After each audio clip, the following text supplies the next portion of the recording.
Good morning, children. In this video, we are going to discuss about Class 4 Science Lesson 2 Adaptation in Plants. So, look around you can see different plants which are present.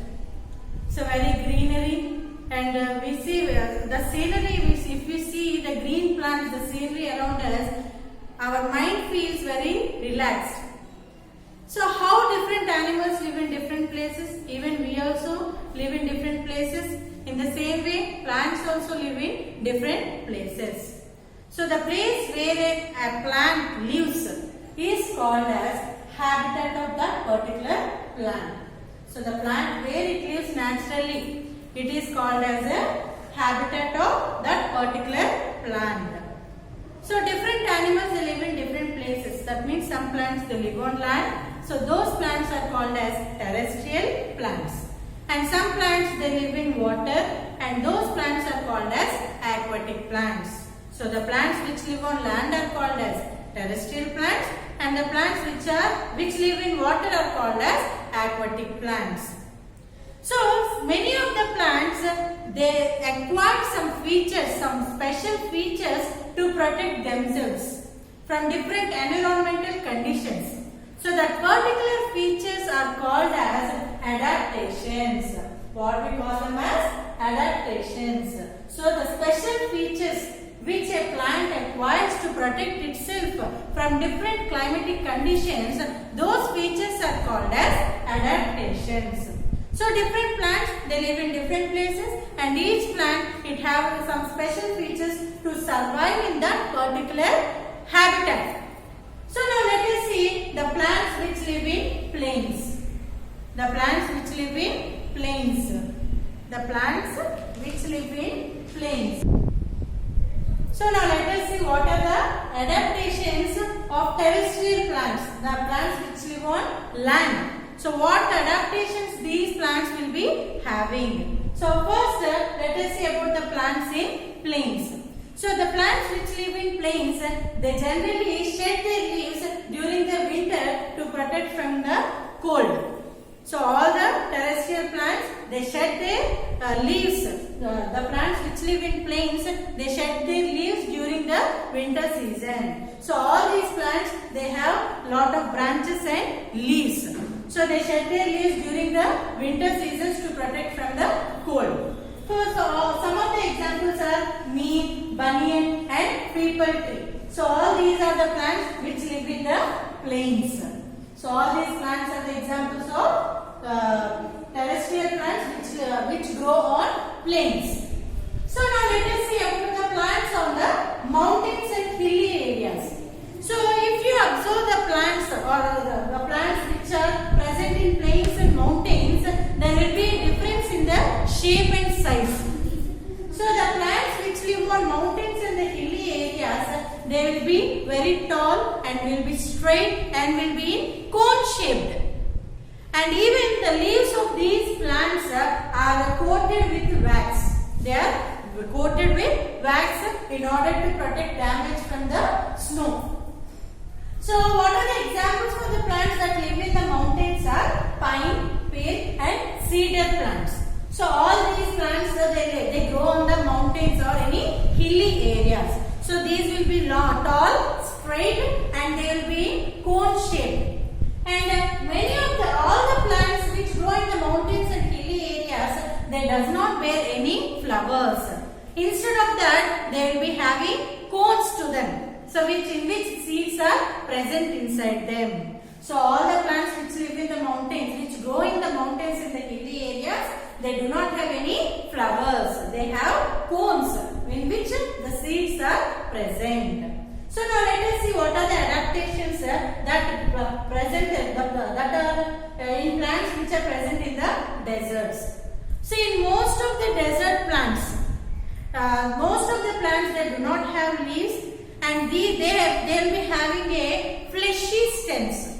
The plants which are present in the deserts, they have a fleshy stems. As we know that the climatic conditions in the desert, it will be very hot and dry. So, and most of the deserts, it is covered with the sand. It is covered with the sand that means the water content is also very low. So the plants which will be growing in the deserts, they have to store water for the future use also. So these will be storing the water inside their stems, and these have thorns. So for example, the desert plants, cactus, date and palm, they have thorns in them, so that it helps to prevent the evaporation of water. It prevents the evaporation of water. So now let us see about the plants in the areas that receive high rainfall.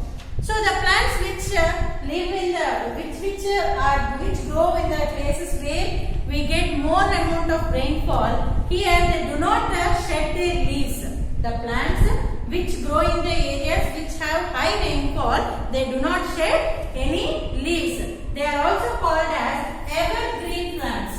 Why? Because throughout the year they will be green in color. Evergreen plants. These are also called as evergreen plants.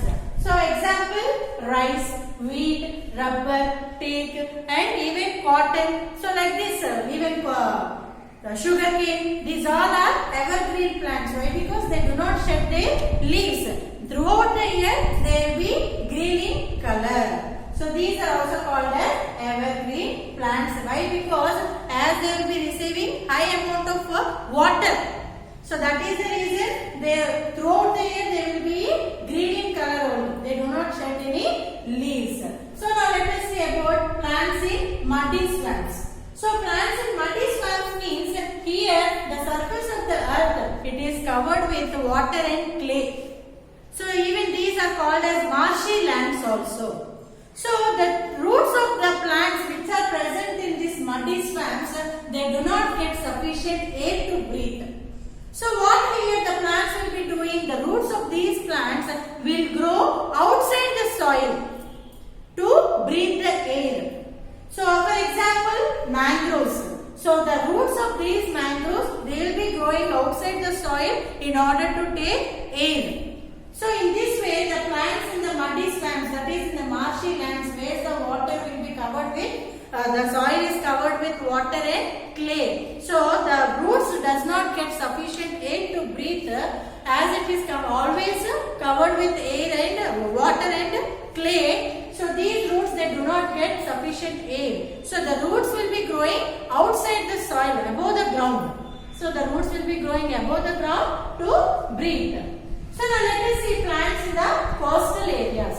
So especially in the coastal areas, the air will be containing more amount of water vapor, and the soil will be, the sand will be very dry. So the plants in the coastal areas, especially we can find only coconut trees. They are very strong and they have a shiny leaves in order to protect from the hot air. And even the air also contains more amount of water vapor. They have a strong and hard stems in order to be to face the hard winds that will be blowing. Okay. So till now we have discussed about the adaptations in the terrestrial plants. So now let us see about the aquatic plants. So the plants which live inside the water are called as aquatic plants. So even these aquatic plants also take some adaptations in order to survive in water. So what are the adaptations that take? First let us see what are the different types of aquatic plants. So aquatic plants are again divided into three. So floating plants, fixed plants and underwater plants. So what are the adaptations of these floating, fixed and underwater plants? So these floating plants, the stems of these floating plants are very spongy.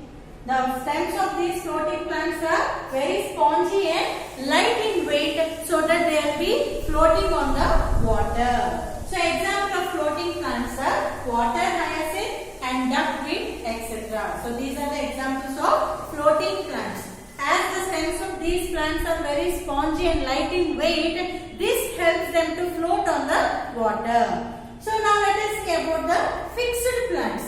So the roots of these fixed plants are very light and hollow. So that and the roots of these plants are also fixed in the beds pond. So the example is water lily and lotus. Next one is underwater plants.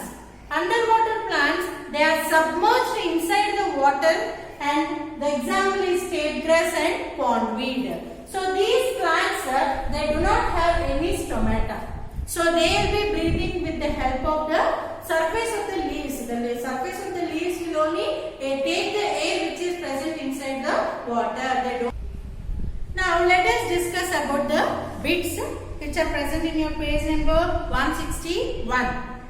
So see the second Roman, match the following. So what is the first picture there? Neem tree. So neem tree, it is present in the plains. So match it with the plains. Next cactus, it is a desert plant. Next coconut tree, it is a coastal areas. It grows in the coastal areas. Next one is pine tree. It is a mountains. It grows in the mountains. Next one is mangroves. It grows in the muddy swamps. And last lotus. It is a aquatic plant. So after reading the lesson, try to complete the table. That is Roman number 3. Now open page number 162. Multiple choice questions. So this is an evergreen plant. So already I told you that this is more amount of rainfall. So the plants which grow in that type of areas, they are evergreen plants. So here pine, teak and lotus are given. So option is B, teak plant. Next, this plant floats on water. So which plant floats on water? So here it is floating water hyacinth and duckweed. So here duckweed is given. So option C. The leaves of this plant are needle-like. So needle-like shaped, these mainly grow in the mountains. So option is A, fill. Next, tape grass and pondweed, they do not have stomata. They do not have stomata.